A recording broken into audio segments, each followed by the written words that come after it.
అందరికీ నమస్కారం. శ్రీమాత్రే నమః. ఓం నమ శివాయ. ఓం శ్రీ సాయిరం. ఈరోజు మనం ఈ వీడియోలో తులారాశి వారి గురించి తెలుసుకుందాం. మే 15వ తేదీన గురువారం రోజున మధ్యాహ్నం 3 గంటల తర్వాత ఒక ఫోన్ కాల్ వల్ల వీరికి జరగబోయేది ఇదే కనుక వీరికి ఏం జరగబోతుంది, అలాగే వీరి గోచార రీత్యా ఫలితాలు ఏ విధంగా ఉండబోతాయో పూర్తి అంశాలు మన ఛానల్లో స్పష్టంగా తెలుసుకుందాం. అంతకన్నా ముందు చిన్న రిక్వెస్ట్ ఏంటంటే వీడియోను పూర్తిగా చూడండి, నచ్చితే లైక్ చేయండి. అలాగే మన ఛానల్ కొత్తగా చూస్తున్నట్లయితే సబ్స్క్రైబ్ చేసుకోవడం మర్చిపోకండి. తులారాశి అనేది రాశి చక్రంలోని 7వ రాశి. చిత్తా నక్షత్రంలోని 3-4 పాదాలు, స్వాతి నక్షత్రంలోని 1, 2, 3, 4 పాదాలు, విశాఖ నక్షత్రంలోని జన్మించిన వ్యక్తులే తులారాశికి చెందుతారు. ఈ రాశి అధిపతి వచ్చేసి శుక్రుడు. ముందుగా తులారాశి వారి వ్యక్తిత్వాన్ని మనం గమనిస్తే ఈ రాశి వారు చాలా మంచి మనస్తత్వాన్ని అయితే కలిగి ఉంటారు. అలాగే బంధాలకి అనుబంధాలకి ఎక్కువగా ప్రాధాన్యత ఇస్తారు. అలాగే మీరు చేసిన వ్యక్తుల్ని ఎప్పుడు కూడా వీరు మర్చిపోకుండా గుర్తుపెట్టుకుంటూ ఉంటారు. అలాగే కొత్త వ్యక్తులు ఎవరైనా పరిచయమైన పాత స్నేహాలను కానీ బంధువులను కానీ వీళ్ళు అసలు వదులుకోరు. క్రమశిక్షణతో నూతన విజయాల కొరకు నిరంతరం ప్రయత్నం చేస్తూనే ఉంటారు. కానీ కొన్ని సందర్భంలో క్రమశిక్షణ నిలబడి పరిస్థితి అయితే ఎదురవుతాయి. కార్యరంగంలో దూకుడుగా వ్యవహరిస్తారు. కార్యాధ్యక్ష దీక్షతకు కూడా ఉంటుంది. అలాగే మంచి చెడు ఆలోచించిన తర్వాతనే ఈ తులారాశి వారు ఏ పనైనా సరే వీరైతే చేస్తారు.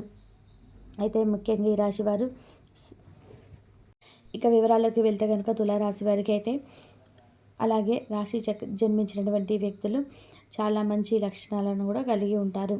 అలానే తులారాశి వారు చాలా మంచి గుణగణాలను కలిగి ఉంటారని చెప్పుకోవచ్చు. ఎవరైనా ఆపదలో ఉంటే కనుక వెంటనే వారు ఆపద నుండి రక్షించాలని చెప్పి అయితే మీరైతే అనుకుంటారు. ఎవరికి ఏ ఆపద ఉన్నా చాలా ముందుంటారు. ఈ రాశిలో జన్మించినటువంటి వ్యక్తులు ఖచ్చితంగా ఎవరికైనా ఏదైనా ఆపద ఉంటే వీరైతే ముందుంటారని చెప్పుకోవచ్చు. అలాగే వీరి అధికంగా జీవితంలోనైతే ఉన్నతమైనటువంటి స్థాయికి ఎదగాలని అనేటువంటి క్రమంలోనైతే వీరైతే ఈ యొక్క సుఖాలకి దూరం అవుతూ ఉంటారు ఈ తులారాశి వారు. అంతేకాదు వీరి సుఖాలకి దూరం అవడంతో పాటు వీరు చాలా ఉన్నతమైనటువంటి స్థానాలు కూడా ఎదగాలని అనుకుంటూ ఉంటారు. దాని ద్వారా మీరు కుటుంబ విషయంలో చాలా అంటే చాలా బాధ్యతగా ఉంటారు. కుటుంబం యొక్క బరువు బాధ్యతలను వీరి యొక్క భుజాలపైన మోస్తూ ఉంటారని చెప్పుకోవచ్చు. అంటే వీరిని కుటుంబ పరంగా చూసుకున్నట్లయితే వారికి ఏ కష్టం రాకుండా చూసుకోవాలని వీరైతే తాపత్రయపడుతూ ఉంటారు. అందుకే నిరంతరం కూడా ఎప్పుడూ కూడా కష్టపడుతూ కష్టాన్ని నమ్ముకొని ఉంటారు ఈ తులారాశి వారు. ఇక ఈ రాశిలో జన్మించినటువంటి వ్యక్తులు ఏ పని చేసినా కూడా పర్ఫెక్ట్గా చేస్తూ ఉంటారు.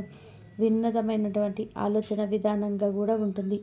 ఏదైనా సరే వినూతంగా ఆలోచిస్తూ ఉంటారు. వినూతమైనటువంటి ఆలోచన విధానంతో వీరు ఏదైనా సరే సాధించగలుగుతారు. వీరు హార్డ్ వర్క్ కూడా అధికంగా చేస్తూ ఉంటారు. ఏదైనా ఒక దానిని ప్రయత్నిస్తున్నారు, ఒకదానిపైన శ్రద్ధ పెడుతూ ఉంటారు. ఖచ్చితంగా అది 100% అయితే వీరికి మంచి విజయాన్ని అయితే పొందే వరకు కూడా వీరు ఆగిపోరు అని మనం చెప్పుకోవచ్చు. ఇక ఈ రాశిలో జన్మించినటువంటి వారికి అదృష్ట యోగం అనేది పట్టబోతుందని మనం చెప్పుకోవచ్చు. అలాగే ఈ రాశిలో జన్మించాలి అంటే కూడా అదృష్టం ఉండాలని కూడా మనం పండితులు అయితే చెప్తూ ఉన్నారు. ఎందుకు అంటే ఈ రాశికి అధిపతి కుజుడు కాబట్టి వీరికి ఏ అదృష్టం అయితే ఉండాలని మనం పండితులు అయితే సూచిస్తున్నారు. ఇక భగవంతుడు చాలా అయితే మేలు చేస్తూ ఉంటాడు. భగవంతుడు అందరికీ కూడా సమానమైనటువంటి న్యాయాన్ని చేస్తాడు. ఇక భగవంతుడిని అందరికీ కూడా సమానమైనటువంటి న్యాయాన్ని చేస్తూ ఉంటారు. కానీ చాలా మంది అనుకుంటూ ఉంటారు శని భగవానుని అందరినీ కూడా సమానమైనటువంటి న్యాయాన్ని చేయరు అని అనుకుంటారు. కానీ ఎవరైనా శని భగవానుడు అంటే చాలా అమ్మో శని భగవానుడు అని చెప్పి చాలా అంటే బయటపడుతుంటారు. కానీ శని భగవానుడి అనుగ్రహం ఉంటే చాలు మనం ఏ పనైనా సరే సాధించగలుగుతాము. మన ఉన్నత స్థాయికి ఎదగాలంటే శనిదేవుడి యొక్క అనుగ్రహం కూడా తప్పకుండా ఉండాలి. అప్పుడే మనకున్న కష్టాల సమస్యలు కూడా తీరిపోతాయి. ఇక కుజుడి యొక్క అనుగ్రహం అనేది ఉంటుంది. కుజుడి యొక్క అనుగ్రహం ఉండడం వలన మనకున్న కష్టాలు సమస్యలు కూడా తొలగిపోతాయని చెప్పుకోవచ్చు. ఇక తులారాశి వారిలో జన్మించిన వ్యక్తులకి పాప కర్మలను బట్టి మన యొక్క అంటే పాపం అనేది ఉంటుంది కదా, ఎవరి కర్మానుసారంగా ఉంటుందో చాలామంది అనుకుంటూ ఉంటారు. నేను తులారాశిలో జన్మించాను కానీ నాకు అదృష్టం దక్కట్లేదు, ఎంత కష్టపడినా ప్రతిఫలం లేదు, గ్రహాల యొక్క అనుకూలత అనేది లేకపోవడం వల్లనే ఇలా అనుకుంటే, కొంతమంది మాత్రం దాన ధర్మాలు చేయకపోవడం వల్ల వారికి ఉండవచ్చు. కానీ దాన ధర్మాలు చేసి మనందరినీ కూడా మంచి పెద్దలకు రెస్పెక్ట్ ఇచ్చి మంచి మార్గంలోనే ఉండి మంచిగా కష్టపడుతూ నీతి నిజాయితీగా ఉన్నట్లయితే గనక అలాంటి వ్యక్తులకైతే మాత్రం ఖచ్చితంగా శని భగవానుడి యొక్క అనుగ్రహం అనేది ఎప్పుడు కూడా ఉంటుంది. భగవంతుడి యొక్క అనుగ్రహం అనేది ఉంటుంది. ఇక జీవితంలో విజయం అనేది ప్రారంభమవుతుంది. మట్టిని పట్టుకున్న బంగారంగా మారబోతుంది. అయితే ఈరోజైతే అంటే తులారాశి వారికి మే 15వ తేదీన గురువారం రోజున వీరు ఏ పని తలపెట్టినా కార్యాలయంలో ఏదైనా ఉన్న విజయాన్ని అయితే సాధిస్తూ ఉంటారు. వీరి యొక్క నిలబెట్టుకుంటారు. ప్రముఖులలో పరిచయం కనబడితే ఆశించిన ఫలితాలు అయితే వీరికి లభిస్తాయి. ఇక ఈ తులారాశి వారి యొక్క బాధ్యతలను సక్రమంగా నిర్వర్తిస్తారని చెప్పుకోవచ్చు. ఏదైనా సరే బాధ్యతలను సక్రమంగా నిర్వర్తిస్తారు. అదేవిధంగా ఈ తులారాశిలో జన్మించినటువంటి వ్యక్తులు ఎవరైతే ఉన్నారో వీళ్ళు అనుకున్నటువంటి పనులన్నీ కూడా సాధించి తీరుతారు. లక్ష్యాన్ని సాధిస్తారు. కానీ విపరీతంగా పెరిగే అవకాశం అయితే ఈ సమయంలో కనిపిస్తున్నాయి. కాబట్టి పొదుపు అనేది చాలా అవసరం. ధనం అనేది పొదుపు చేయడం వల్ల అనవసరమైనటువంటి ఖర్చులను పొరపాటున కూడా చేయకూడదు. ఇలా చేస్తే జీవితంలో డబ్బుకు సంబంధించిన సమస్యలు అయితే వస్తూ ఉంటాయి. ఇక ముఖ్య సందర్శనం అనేది వీలు పడదు. పనుల్లో మొక్కుబడిగా పూర్తి చేస్తూ ఉంటారు ఈ రాశివారు. ఇక ఈ రాశిలో జన్మించినటువంటి వ్యక్తులు దాంపత్యం మధ్య సంఖ్యత నెలకొట్టుది. ఇదివరకు ఉన్నటువంటి దాంపత్య జీవితంలో గొడవలు అనేటివి తొలగిపోతాయి. వేడుకలకు కూడా హాజరవుతారు. అంతేకాదు ఇక ప్రయాణాల్లో కొంత వ్యక్తులతో జాగ్రత్త అని చెప్పుకోవచ్చు. ఇక ఈ రాశిలో జన్మించినటువంటి వ్యక్తులకైతే ఈ సమయంలో ఒక ఫోన్ కాల్ అనేది వస్తుంది. ఆ ఫోన్ కాల్ వల్ల మీరు చాలా జీవితం అయితే మారిపోతుంది. ఎందుకంటే ఆ ఫోన్ కాల్ అనేది ఒక ముఖ్యమైన సందేశం అనేది చెప్పబోతున్నారు కనుక ఈ ఫోన్ కాల్ అనేది ఖచ్చితంగా వస్తుంది. దానివల్ల మీరు మంచి శుభవార్తనైతే వింటారు. మీ యొక్క సమస్యలు ఆ శుభవార్త వల్ల తొలగిపోతాయని నమ్మకుండా ఆ యొక్క విషయాన్ని మీరు తెలుసుకుంటారు. మీ జీవితం అయితే పూర్తిగా మారిపోతుంది. మీ జాతకంలోనే మంచి రోజులైతే రాబోతున్నాయని గ్రహించుకోవాలి.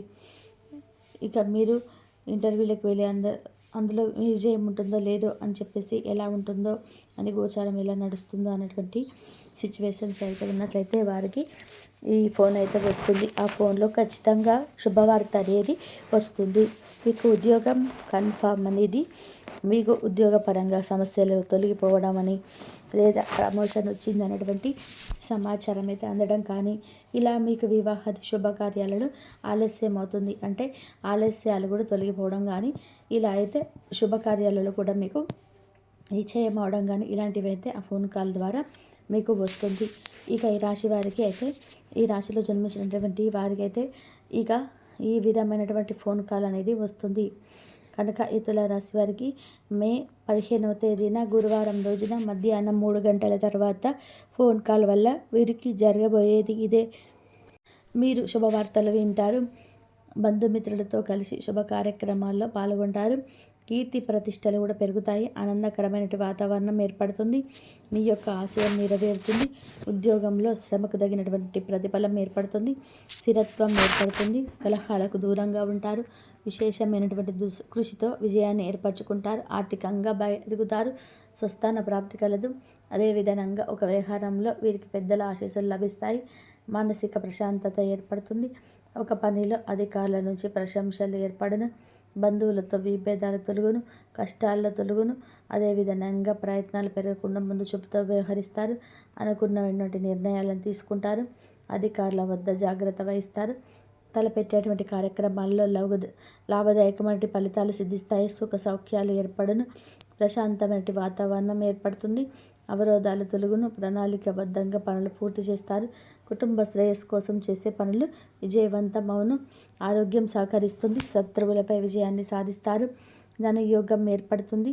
ప్రారంభించేటువంటి పనులలో ఆటంకాలు తొలగును. భవిష్యత్తు ప్రణాళికలు లభిస్తాయి. కొన్ని సమయాలలో అస్థిర బుద్ధితో వ్యవహరించకుండా జాగ్రత్త వహిస్తారు. నూతన వాహయోగం ఏర్పడుతుంది. సమాజంలో బంధుమిత్రులతో పరిచయాలు ఏర్పడతాయి. సంతృప్తికరంగా సాగను. చేపట్టిన పనులను విజయాన్ని సాధిస్తారు. ఆధ్యాత్మిక సేవా కార్యక్రమాల్లో పాల్గొంటారు. వృత్తి వ్యాపారం లాభసాటిగా సాగడం, చిన్ననాటి మిత్రులతో వినోద కార్యక్రమాల్లో పాల్గొంటారు. ఇంతవరకు చూసినందుకు ధన్యవాదాలు.